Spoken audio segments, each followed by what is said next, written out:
బాలీవుడ్ నటుడు అతిథి పాత్రలు నటించేందుకు దాదాపు 35 కోట్ల పారితోషికం తీసుకున్నాడు. అంటే నిమిషానికి 4.5 కోట్లు అన్నమాట. ఇంతకీ ఆ ప్రముఖ నటుడు ఎవరో తెలుసా?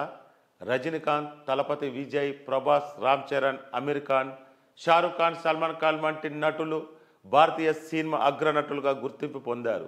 ఈ నటీనటులు నటించే చిత్రాలు ఎక్కువగా భారీ బడ్జెట్ చిత్రాలే.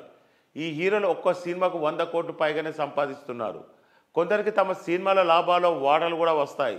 దీంతో కొందరికి 200 కోట్ల పైగా సంపాదిస్తున్నారు. దాన్ని బట్టి చూస్తే వారు నటించే సినిమాలో నిమిషానికి వచ్చే జీతం 2 కోట్ల నుంచి 3 కోట్లు. బాలీవుడ్ హీరో అజయ్ దేవగన్ RRR సినిమాలో అతిథి పాత్రలో కనిపించాడు. ఆ సీన్లో నటించినందుకు అజయ్ దేవగన్ 35 కోట్ల పారితోషికం తీసుకున్నాడంట. 8 నిమిషాల సీన్కి 4.5 కోట్లు, 8 నిమిషాలకు 35 కోట్లు తీసుకున్నట్లు తెలుస్తుంది. కేవలం 8 నిమిషాల పాటు వచ్చే ఆ సీన్లో అజయ్ దేవగన్ క్యారెక్టర్ చాలా కీలకం. సినిమాలో కేవలం కొన్ని నిమిషాలైన నటుడు అజయ్ దేవగన్ పాత్ర చాలా ముఖ్యమైనది. సాధారణంగా అజయ్ ఒక్కో సినిమాకు 35 కోట్ల పారితోషికం తీసుకుంటారు. అలాగే సినిమా లాభాలు అతనికి 50% ఇవ్వనున్నారట.